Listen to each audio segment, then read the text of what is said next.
It is Tuesday, which of course means it's time for me to answer the questions that you guys send in each and every single week on the BrendenPlayz forums at BrendenPlayz.com/forums or in the YouTube comment section down below. Plenty of good questions this week as we are coming off a pretty decent episode of Monday Night Raw, and we are really starting to count down the days until WrestleMania 31, the biggest show of the year. It's pretty exciting at the moment. The build up towards WrestleMania is starting to finally occur. It's, you know, taking a bit of time for some of the matches to start to unfold, but we are starting to see a bit of a build-up of what to expect. What to expect on the big show, and I think all the groundwork is just about being laid for all the matches that we can probably see on the show. So we have plenty to talk about in today's episode, so without further ado, let's get into the first question. The first question is from Bashka. What do you think about AJ returning?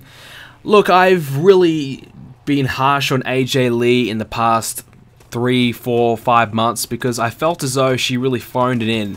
And I think a lot of you guys probably can agree with me on that. I really didn't enjoy her work for a long time. And I was harsh on Paige as well when she first got called up, but she started to really impress me. And I think Paige has certainly overtaken AJ, in my opinion, as probably the most popular diva at the moment. So, I really don't care about AJ Lee returning. It was just kind of, oh, okay, cool, AJ's back.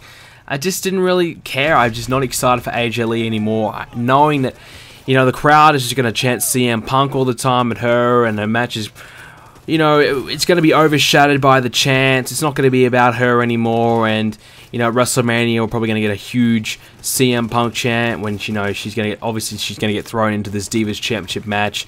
For what reason, I have no idea. She's done nothing but just kind of interrupt. It could be a tag match as well, I don't know, but I feel as though, what's the point of having a tag match? You might as well just put the title on the line, at least something kind of matters. So, hopefully they put the title on the line, not just make it a stupid Bellas versus Paige and AJ match, which I probably think they will go with, but I really don't care. I mean, I just don't care about AJ Lee anymore. I'm done with her. I just feel as though she's just phoned it in for way too long, for my opinion, and she's kind of just lost the passion in my eyes, and she's lost a bit of respect in my opinion, and I just don't really care for her anymore. But hey, look, another diva that's somewhat credible, and, you know, I think the Divas division could certainly do with somebody like that. So yeah, so at least we won't have another Nikki Bella versus Paige match at WrestleMania. We'll have something a little bit different at least. The next one is from Shadow. Do you think it is a smart idea to keep Undertaker off TV until WrestleMania? I personally think it is. I mean, Bray Wyatt's doing good enough a job to build the match. The only issue is, how will we know if there is going to be a match at WrestleMania? Is it going to be an angle where we're just kind of wondering, and, you know, is he going to show up? You know, Bray Wyatt's waiting in the ring. Is the Undertaker going to show up? Are we going to see Undertaker? You know, what's going to happen there? And I personally think it'll make it more special if we just see him at WrestleMania, and, you know, we wait and we wait and we wait and wonder, okay, is Taker coming? Is he coming back? Is he going to have this match? And, you know, we just be left in suspense. At WrestleMania, you can have Bray Wyatt come out, and then we're just, the lights are, you know, are off, and we're just sitting there waiting, you know, in the ring and watching and waiting for Taker to come out, and you can wait a good 35, 40, 50 seconds, and you go, okay, Taker's not coming. Bray Wyatt starts to laugh and starts to say Undertaker's not coming, he didn't find him or whatever, and admits that he beat the Undertaker at WrestleMania. Then you hear Taker's music, it comes out, and the crowd goes nuts or whatever. That'd be a pretty cool moment in my opinion. So I'm pretty happy with Taker being left off TV, and that's probably the way I would do it anyways. And, you know, I don't think he needs to be on. I mean, I think it'd just be really special. It'd be a great WrestleMania moment just to see Undertaker one more time at WrestleMania, and nowhere else. It'd be another great reason to subscribe to the network for only $9.99. Next one's from Randy Orton's God. Who will Sheamus have a match against at WrestleMania, and do you think he will have a different gimmick? Well, really the only options right now is, do you throw him in the Intercontinental Championship match, in the ladder match, or do you put him in the Andre the Giant Battle Royal match? So I think they probably will put him in the Andre match and probably have him win it. It's either going to be Sheamus or Ryback, in my opinion. Or maybe, I've heard some people say it should be Mizdow, and it probably throw the Miz out at the end. I still think they're going to do a Miz and Mizdow match. I still think that's on the cards. So right now, I think Sheamus either going to be the last participant or a surprise entrant in that IC title match, or a bit of a surprise entrant in the Battle Royal, and he probably will return at WrestleMania and probably win the whole thing. And it'll be hard to, I guess, return him as a heel if they do that, but I still think they should bring him back as a heel and go back to whatever he had, that Celtic Warrior thing back when he was a heel a few years ago. The next one is from Tasteful Chain. Do you think that WWE's attempt to push the New Day is over, or have I asked this question too soon? New Day's done. They were done from the get-go. They lasted 2-3 weeks like I predicted. They were just never really going to work. It's just a comedy thing, and nobody really knew or why. Why are these guys together? Why are they so happy? You know, what are they doing? You know, who are they? We don't know anything about them. And when you don't know anything about a group, you don't know anything about these guys, it makes it really difficult to care. So the WWE just really, honestly, just threw these guys together. And Vince is probably thinking, oh, these guys, they're always happy in the back, you know, they like to smile and dance. So let's make them these guys from church who like to sing and dance, and you know, and they're always happy, or you know, something stupid like that. So you just knew that was probably like a Vince idea, and it was never going to work. I don't even know why they bothered. Honestly, I think Xavier Woods should go. I think Big E and Kofi still have some value, but Xavier Woods sucks. So just get rid of the New Day. I mean, they're just a waste of space right now, and they're not even on TV. So what's the point? Another one from Randy Orton's God. Do you think that Axl Manny is a good gimmick, and why? Well, it was pretty over tonight, to be fair. I mean, Axl Manny was certainly running wild tonight. The crowd was loving it. Whether that was because it was Cena at the other end of it, I don't know. But I don't really care for it. But hey, I enjoyed it tonight on Raw. So look, that was pretty cool. I thought it was a good segment anyway. So I think the whole thing is a bit silly, a bit goofy. It's obviously a cheap rip-off gimmick. It's not going to last, you know, but it's, hey, this guy's delusional. He still thinks he's in the Royal Rumble, thinks he's the rightful winner. It'd be cool, but obviously they're never really going to do much with it. It's not like they're going to have Brock Lesnar come out and just decimate Curtis Axel to shut him up. I wish they would, but it's not going to happen. But I think it's just going to be him coming out every single week, talking some trash, and then someone's going to kick his ass, just like Cena did tonight. So, look, for what it's worth, it's not exactly going to elevate him anywhere. He's still losing every single week, but it's, you know, something that's, I guess, can get the crowd involved, and, you know, I guess it kind of shuts up anybody who was like, oh, Curtis Axel should have won. You know, we all know he's never going to win. So, yeah, I'm pretty happy that they're doing something with him at least. I'm not a huge fan of Axel, but hey, it's better than nothing. If you're a fan of him, enjoy it while it lasts, because it's certainly not going to last very long. Another one from Bashka. Are you glad Roman Reigns pulled out some new moves on Raw? Well, that big move over the top rope is probably what you're thinking or talking about. That move was awesome. I really love that. And if Roman Reigns is going to take that move on and make it his own, that's cool. And that's certainly a big pay-per-view match kind of move. And that's something that Roman Reigns can do to, you know, only on big matches to kind of remain special and have something up his sleeve to do. And that was really well executed. And I think that was a great spot there on Raw. And that's all I really needed from Roman Reigns. All I've needed from him is just to add a few more moves in and have him talk a little bit less, and then he'd be fine. I mean, I'm a big fan of Roman Reigns, so all my main criticism was his moveset. We was just seeing the same thing every single week. So if he's got some more moves that we can see him pull out, that's great, and that's really going to fix the only issue that I've had with Reigns, because I have found his matches to be a bit boring and repetitive. So if he can bring in a few extra moves here and there just to kind of spice things up, you know, you see Cena do it here and there as well. He brings out the powerbomb, the Hurricane Rana, really badly by the way, but he tries.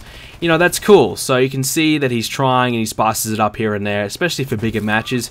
That is what Roman Reigns needs to do, and I like that he's done that here on Raw with that big spot over the top rope. You know, it was really, really cool. And since The Undertaker probably can't do it anymore, let Roman Reigns do it. This one's from Fudge Cheese. Do you think any NXT superstars should be moved up at WrestleMania or at the Raw after? It is such a big stage to make an impact. Yeah, it is, definitely. I honestly think, in my opinion, if I was booking the IC title match, I would have an NXT guy thrown in there and probably make it like an 8-man or something like that. You know, have something different in there, something new. It'd be a great way to showcase them at WrestleMania. So if you had like an Adrian Neville, throw him into that ladder match, and you know, he can kick some ass and, you know, really put on a great show. The crowd immediately knows who he is.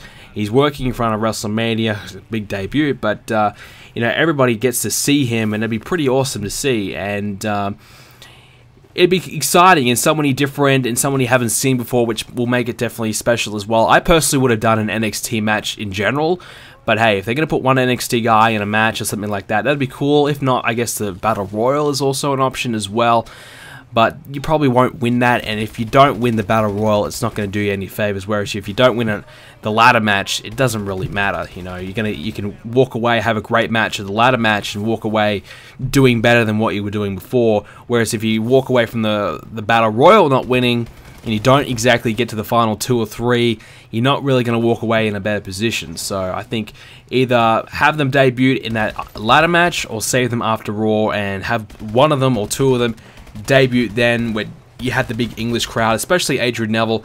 That'd be a great way for him to bring him out and debut him then. Next one's from Alexander Thu. Do you think they should make whoever wins the Andre the Giant Memorial should also be the #1 contender for the IC or US title? I like this idea, I do. I think this is a good idea, and I think probably for the US title, I think just to give it something to do after WrestleMania. I feel as though there's a lot of guys around the IC title right now that it doesn't really need something like this. They would just be adding in someone else who's not really involved with it, throw them in, whereas the US title, let's say Rusev somehow beats Cena. What's next for Rusev? You don't really have anything. He's beat Cena twice now. You wouldn't have another Cena match. You could push one out, but it doesn't really need another one. So you need someone else to step up to take on Rusev. So you could have someone who wins that Battle Royal come away and take on Rusev, and that immediately gives Rusev something to do, and I guess makes the match a little bit more meaningful and highlights that US title as well. So it's a bit of a win-win situation. Next one is from Extreme 17. Do you ever think Cody will come back and drop the shitty Stardust gimmick? Because Cody as the IC champion, he believes saved his career. Well, Cody's had so many different gimmicks, he's done so many different things, it's hard to believe he's been in the WWE for 10 years. And what has he really accomplished? He's had a couple IC title reigns, some tag team reigns, but he hasn't exactly lived up to the potential we all thought he was going to be. Is Cody always going to be just a mid-card guy? I think so, to be honest. I just don't think Cody has what it takes to step up from that. But in saying that, Cody has done really good with everything that he's been given, and he has been given a lot of shit. Stardust, I think, was always set up to fail, and I do like the direction they're taking Stardust. You know, now that Cody's just this delusional guy, Stardust is taking over his mind or whatever. I like that side of Stardust now, but what they were doing months ago was rubbish. I really didn't care for it, and I thought Stardust was, if anything, kind of killed Cody Rhodes' career, because you remember Battleground 2013, he and Goldust were on fire, you know, they were hot.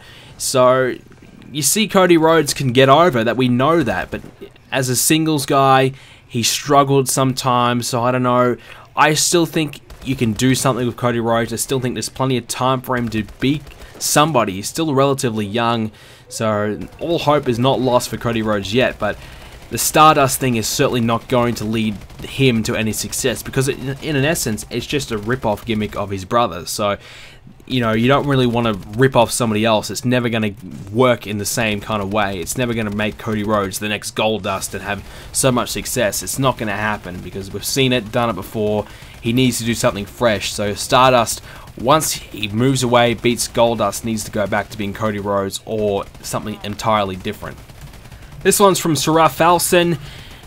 What do you think of Lesnar leaving Raw angry and ending up at UFC pay-per-view with Dana White and McMahon threatening to sue? Very, very interesting. It's probably the big news coming out of wrestling in the past week.